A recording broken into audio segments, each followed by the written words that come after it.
celebrando os 25 anos de PP. Também os 100 anos da Belas Artes. O Publicast chega dando voz à criatividade que vem para fazer história. Olá, ouvintes do Publicast, eu sou a Vitória e o nosso convidado de hoje é muito especial. Alessandro Saad, ele é superintendente executivo no Espro e também fundador na iniciativa Empreendedores Compulsivos. Ale, muito obrigada por ter aceitado o nosso convite, é um prazer te receber aqui na bancada do Publicast. Eu agradeço o convite, Vitória, é sempre importante poder falar sobre cultura empreendedora. Com certeza, e como ele já falou, a gente vai falar sobre cultura empreendedora, o que a comunicação tem a ver com isso, né, Ale? E pra gente começar, quando que a gente fala, né, de cultura, do que a gente exatamente está falando? De abrir negócio ou de uma forma de pensar e agir?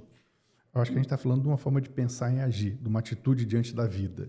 Então, a cultura empreendedora é uma cultura inquieta, provocativa, mas que principalmente assim, não se frustra com os erros. Eu acho que tem um ponto principal aqui de quem está alinhado à cultura empreendedora, que ele entende que errar faz parte do acerto, é um passo para você chegar onde você quer, né? Tem uma máxima que a gente fala assim, às vezes você acerta, às vezes você aprende, mas você nunca perde. Exatamente. E existe uma coisa que eu sempre falo para minha equipe, a gente já abordou outras vezes aqui no Publicast, né? Se você não tentar, a resposta é sempre não. É isso aí. Entre tentar, se você tentar, você tem a possibilidade do sim e a possibilidade do não, né? Como é que é? Momento coach, né? Você erra 100% dos chutes que você não dá. Exatamente. E você atua, né, com jovens lá no Espro e tudo mais, com executivos, né, de programas de pós, extensão. Como esse espírito empreendedor aparece nesses diferentes contextos, mesmo com jovens, com empreendedores já ativos de longa data aí? Tá bom. Bom, no Espro, a gente atua com jovens em vulnerabilidade social que buscam o seu primeiro emprego. É uma instituição filantrópica que existe há mais de 40 anos e ele busca ali, de alguma maneira, criar oportunidades para esse jovem ter uma ocupação. Às vezes, essa ocupação não é uma carreira executiva. É esse jovem querer empreender de alguma forma. Então, ele pode, por exemplo, ir para a economia criativa, como a gente está fazendo aqui, montar uma produtora na quebrada, ele pode trabalhar com eventos, mas ele pode também buscar outras formas de receita empreendendo, mexer com alimentação e tal. Quando a gente está falando de executivos, aí a gente tem uma outra pegada. A gente está falando de intraempreendedorismo, porque ele está dentro de uma empresa que já tem dono ou tem capital aberto, por exemplo, não é de uma pessoa só, né? E ali ele tem que ter essa atitude empreendedora no sentido de buscar novas soluções para aquele negócio continuar existindo. Como é que eu faço para uma empresa que tem 10, 20, 30 anos continue tendo produtos e serviços relevantes para a sociedade? Então, são duas frentes diferentes, duas formas diferentes, mas que precisam da mesma atitude. Com certeza. E no campo, né, da comunicação, da publicidade, que é o foco aqui da nossa conversa, o empreendedorismo, né, muitas vezes se manifesta na criação de novas ideias mesmo, né, insights e tudo mais. Na sua visão, o que diferencia, de fato, um profissional empreendedor de um profissional criativo? Putz, é uma boa pergunta, Vitória, porque a criatividade ela é muito importante para o empreendedorismo, mas a ideia do empreendedor tem que gerar resultado. Então, quando a gente está falando de criatividade, eu posso bolar uma embalagem diferente, eu posso criar uma campanha publicitária, eu posso criar uma nova forma de me comunicar com o mercado, eu posso pensar em cores ou em alguma coisa diferente de design, ok. Mas não necessariamente isso traz retorno. Isso pode trazer awareness, isso pode trazer algum tipo de conexão com a marca, mas não necessariamente traz retorno. Quando a gente está falando do empreendedor criar alguma coisa, ele está criando algo que dê resultado. Então, na cabeça do empreendedor, ele vai ter que pegar algo e criar valor nisso para que o mercado possa consumir aquele produto ou serviço que vai resolver algum problema da sociedade. E ao fazer isso, a empresa dele começa a crescer, aí ele vai aquecendo a economia, porque ele vai gerando emprego, essas pessoas com emprego consomem, a empresa dele começa a entender melhor os consumidores, melhora o produto ou serviço, lança um segundo produto ou serviço e aí a coisa vai crescendo. Então, na minha visão, a principal diferença entre a criatividade pura e simples e a questão do empreendedorismo vai nesse sentido. Mas acho que caminham juntos, né? Ambas as partes. Um episódio, inclusive, recomendando aqui, um dos primeiros episódios que nós fizemos com a Márcia Auriane e Ricardo Basílio, o tema que nós trouxemos foi entender que a publicidade também é um negócio. Com certeza. Não é só ter ideias, ser muito criativo, saber desenhar, saber sobre design, é entender que também é um negócio, entender que também precisa ter esse espírito empreendedor, de fato, e saber enxergar essas oportunidades mesmo dentro da... Não fugindo, não perdendo a criatividade, a essência da criatividade, né? Sabe, Vitória, meu filho, ele tem 20 anos, ele tem uma produtora de trap. E eu sou músico, eu já tive estúdio e tal. E o que eu falo com ele é assim, ó, não adianta você produzir música muito boa e você compor música muito boa se você não se relaciona com o mercado. Então, a publicidade, assim como a música, tá? Se você tem uma produção muito boa, muito valiosa, muito criativa, mas se o mercado não tem acesso a isso, se isso não gera valor, ela está perdendo a sua razão de existir, a sua razão de ser. Com certeza. A importância também networking, conhecer outras pessoas voltadas para o seu meio, para outros meios também, para que o seu negócio possa crescer. Ninguém começa no topo, né? E eu acho que isso é ter uma cabeça empreendedora também, entender que você precisa aprender com outras pessoas.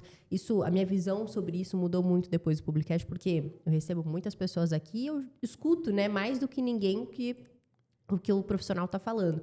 Então, muitas coisas na minha cabeça foram mudando da minha maneira de liderar, da minha maneira de empreender, da minha maneira de crescer. Às vezes eu ficava pensando, tá bom assim e tal, ou maneiras de ser muito... ter ideias muito criativas, mas não conseguia executar porque eu queria trazer muito para mim, eu não conseguia colocar. E aí, quando eu entendi que não, eu preciso confiar nos meus profissionais e ter uma rede de apoio, que não é de apoio de todo mundo, conhecer novos profissionais, e fui colocando outras pessoas na minha equipe, me conectando, as pessoas conectando com o projeto, criando, de fato, uma comunidade e fazendo com que o Publicast sirva para o propósito dele, que é ensinar, né, de uma maneira prática, mais rápida, transmitir uma mensagem mais rápida, né? Você falou um negócio muito legal, Vitória, que eu brinco que a melhor maneira do negócio não dar certo é você não contar para ninguém.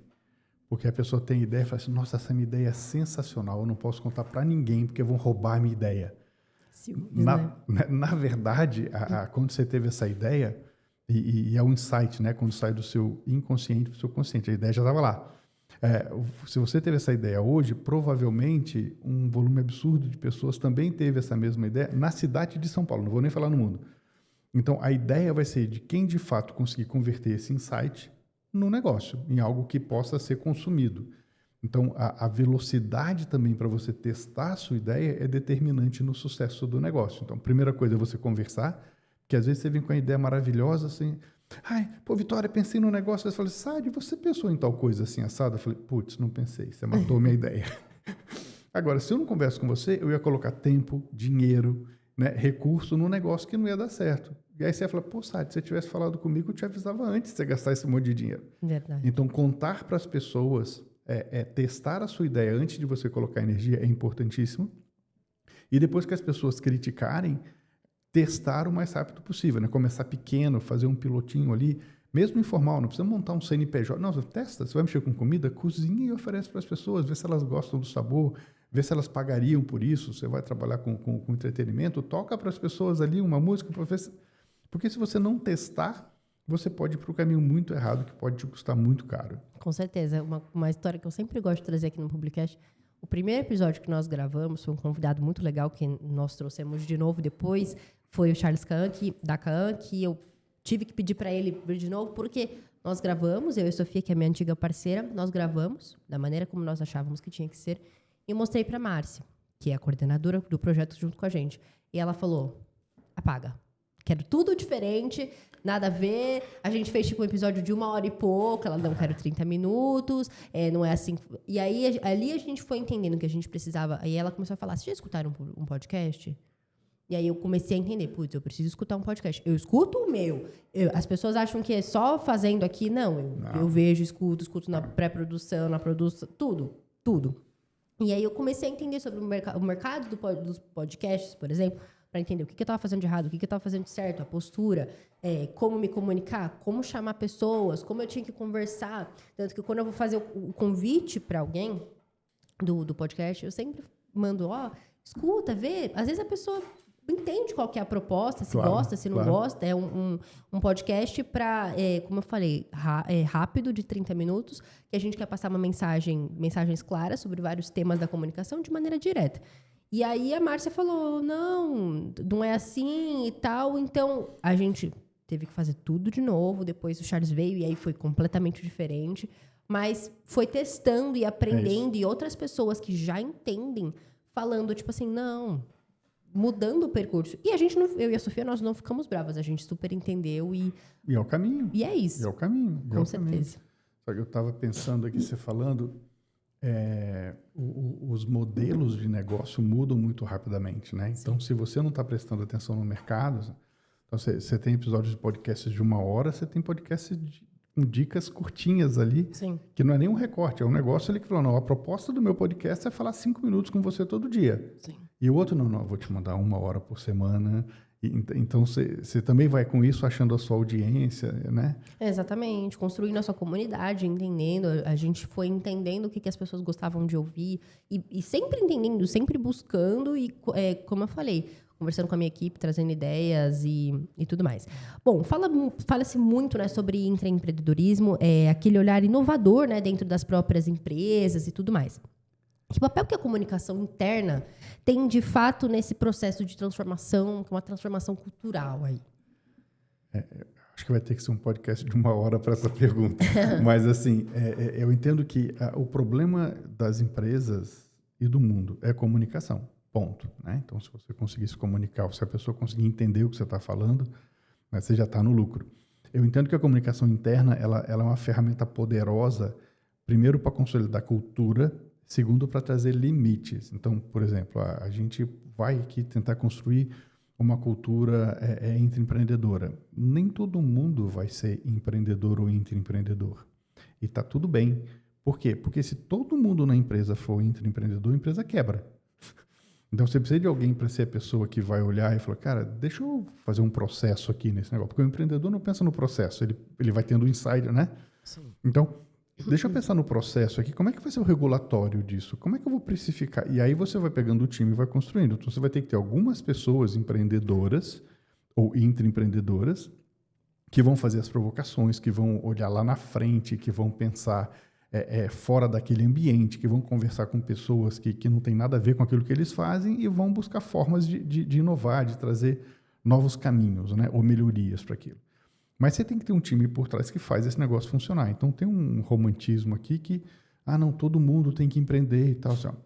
Tem um dado da Princeton University que diz que só 3,5% da população é empreendedora nata. Coincidentemente, é o mesmo percentual de psicopata no mundo. Eu não sei se isso quer dizer alguma coisa, mas o ponto tudo bem a pessoa não ser empreendedora. Quando eu estava montando o Empreendedores Compulsivos, a gente criou uma metodologia, criou um Canvas, criou os programas e tal, e a gente criou um assessment. 6 perguntinhas. E você respondendo essas 6 perguntas, você vai entender se a pessoa é empreendedora compulsiva, ou se ela é empreendedora, ou se ela é criativa, ou se ela é uma pessoa antenada, e está tudo bem. Então, a gente também tem que desmistificar isso. É importante o empreendedorismo, mas o empreendedor, por si só, ele não consegue fazer. Ninguém faz nada sozinho. Com certeza. Né?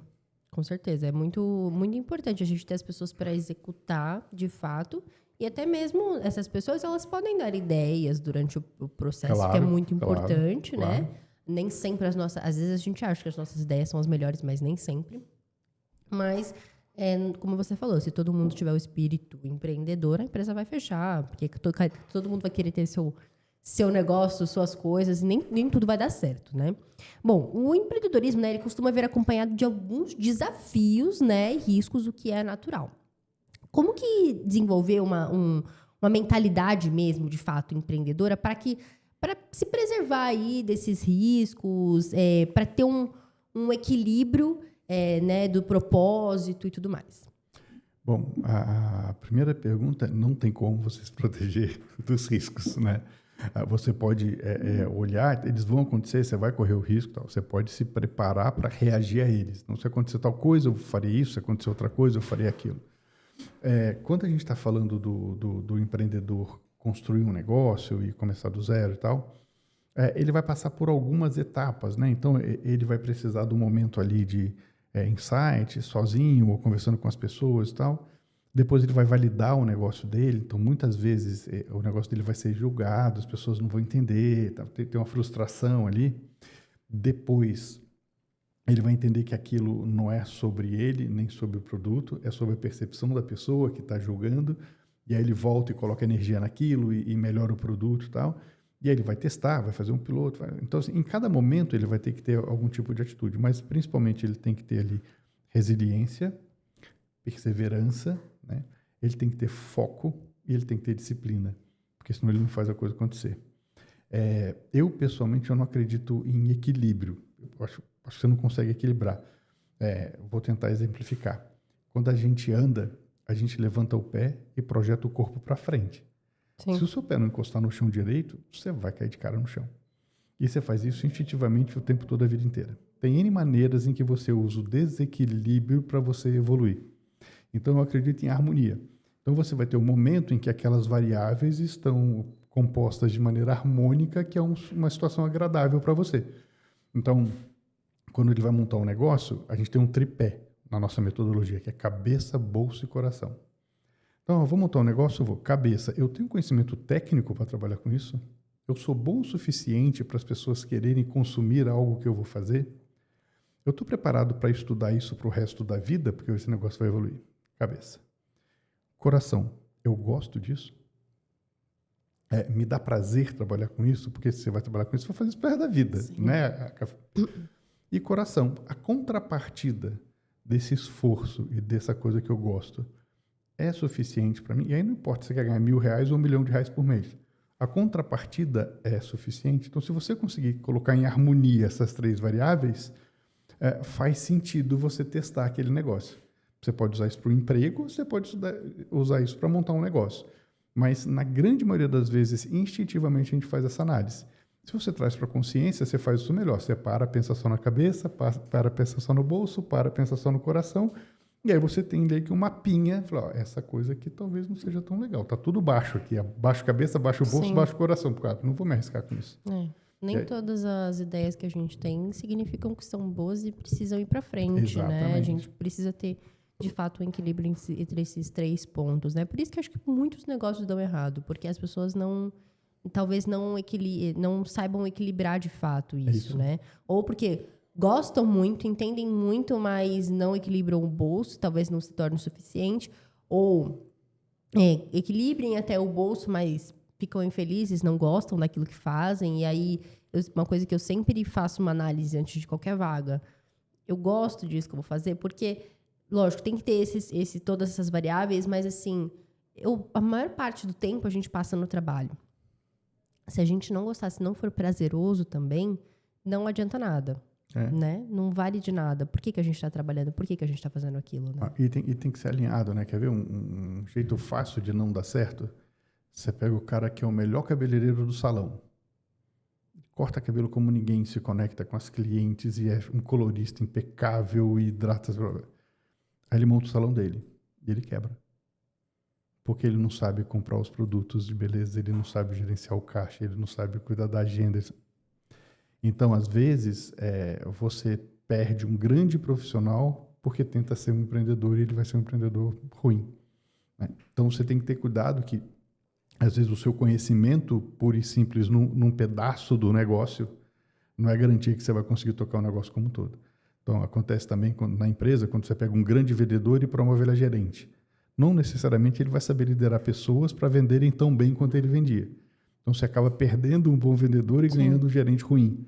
Então, você tem que tomar muito cuidado com essas transições de carreira. Com certeza. E você, né, lidera uma instituição aí com um impacto social, né, como o Espero.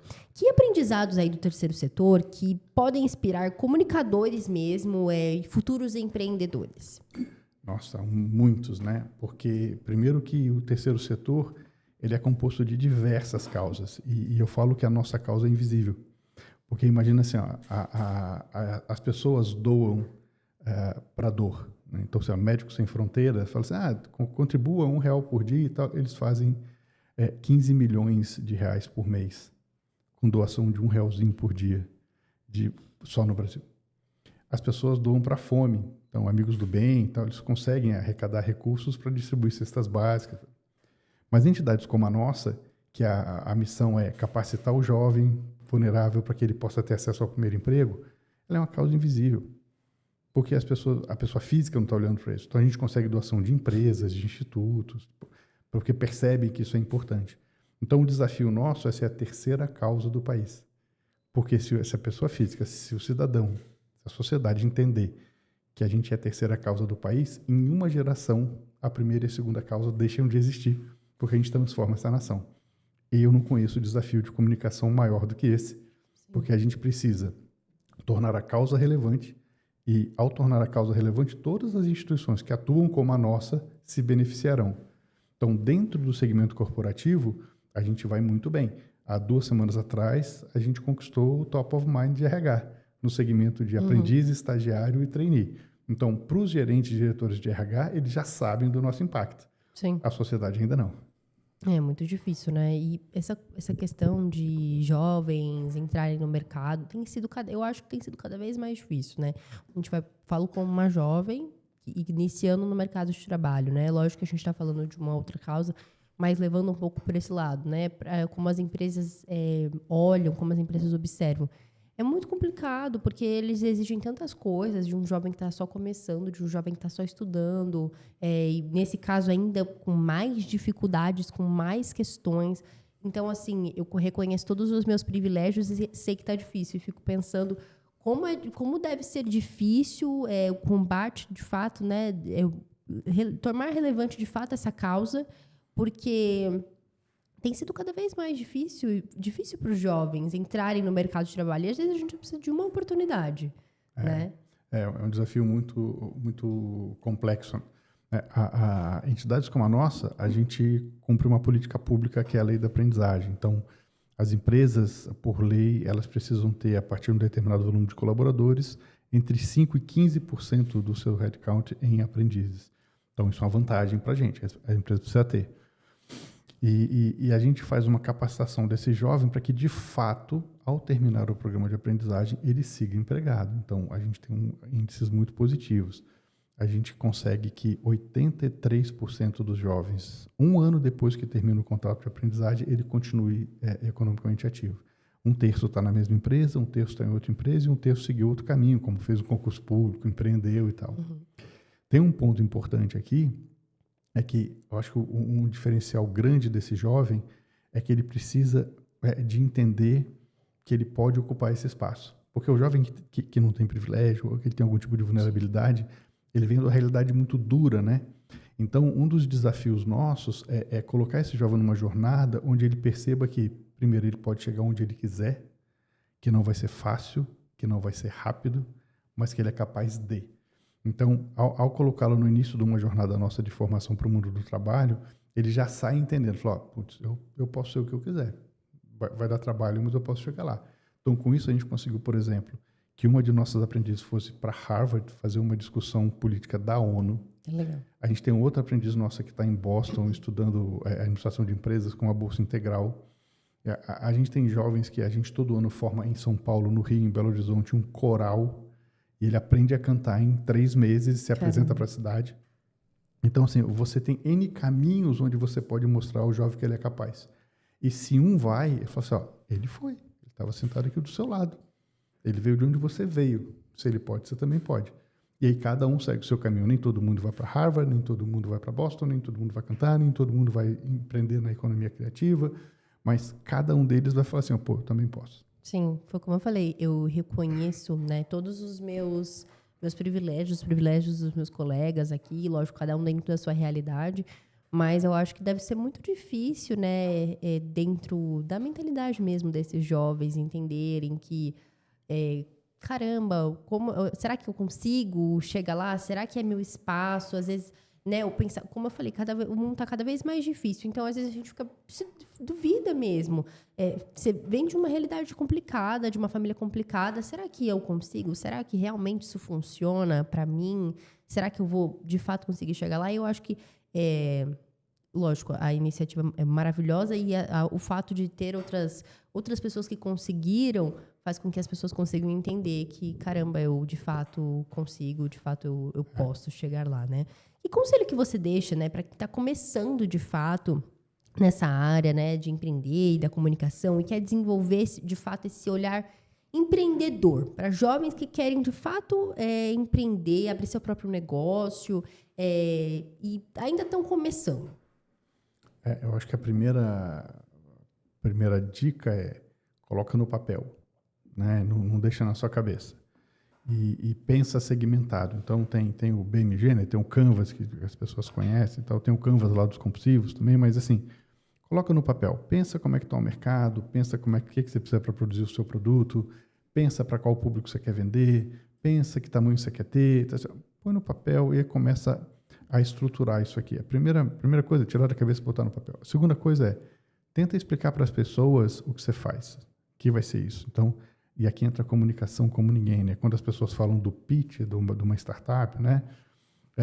Ela precisa, num curtíssimo intervalo de tempo, transmitir claramente o que ela faz, para qual público, quais os diferenciais, para que a pessoa que está do outro lado fale, ok, sim, eu acho que eu investiria numa empresa que produz isso que você acabou de me falar, né?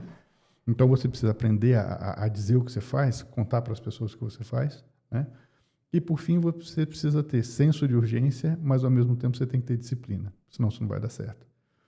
A última coisa é, não vai dar certo da primeira vez, né? Então, por isso que o logo dos compulsivos é um band-aid. Não vai dar certo da primeira vez. E tudo bem não dar certo da primeira vez. Não comece grande. Comece bem pequenininho, erre pequenininho, aprenda, melhore, né?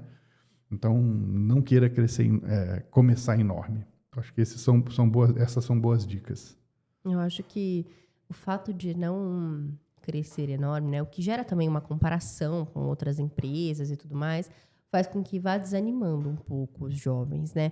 Mas como eu dei esse exemplo, lógico, é um exemplo pequeno, mas quando eu recebi o convite para fazer o Publicast, foi um convite que eu e a Sofia recebemos da Márcia e do Ricardo Basílio, e nós não sabíamos que o Publicast viraria um produto do curso. E que o nosso legado, o nosso projeto ficaria para outras gerações que vierem do nosso curso, mesmo quando a gente se formar. E o fato de ter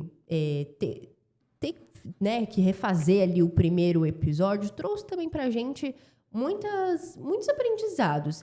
E a gente erra todos os dias, o tempo inteiro, muitas coisas, até mesmo hoje. A gente já está com 30 episódios lançados e gravando e com mais, assim... o projeto era o ano inteiro, que tinha o objetivo de ser só em comemoração aos 25 anos do PP e virou um produto do curso que vai ser passado aí, né, para frente, né, mesmo se um dia não esteja mais sobre o meu comando. Mas refazer e conversar com outras pessoas fez com que a gente entendesse que, caramba, o projeto tem potencial. E eu já falei isso até para a Márcia mesmo, né, numa palestra até que eu dei aqui na Belas Artes, que eu não levava muito a sério. Eu achava que eu não tinha a capacidade, o potencial, de fato, para transformar esse projeto num projeto tão legal. Eu fiz porque a Márcia é uma pessoa que eu admiro, que eu gosto. Meio que você faz para... Vamos ver o que vai dar. E deu certo. Eu acho que... Aí a gente volta naquele primeiro ponto que a gente começou na nossa conversa, né? Ou você tenta, e aí você tem o sim e o não. Ou se você não tentar, o não vai ser o não mesmo, né? É isso, né? E são iniciativas assim que seguem, né? Então, assim, lá não deu certo, beleza, onde eu conserto, onde eu melhoro, para que lado eu vou, né? Exatamente. Em qualquer segmento. E eu acho que conversar, né? Entender com profissionais hoje em dia, com o celular, a gente tem a oportunidade de conversar e perguntar para tantos profissionais. Tem tantos profissionais incríveis, acessíveis no nosso mercado, que às vezes a gente fica se deslumbrando só com pessoas que têm milhões, mas não, tem tantos profissionais incríveis, acessíveis, que podem tirar dúvidas, ajudar os jovens a empreender, a criar as suas próprias empresas, seus próprios negócios, os seus próprios projetos, né? E perguntar, conhecer, melhorar, onde eu posso melhorar. E como você falou, fez uma música, mostra para alguém. O que você acha dessa música? Fez um episódio de um podcast? Mostra para alguém. Fez um design bacana, bolou uma ideia para uma campanha, pensou num jeito diferente de comunicar o que o produto faz.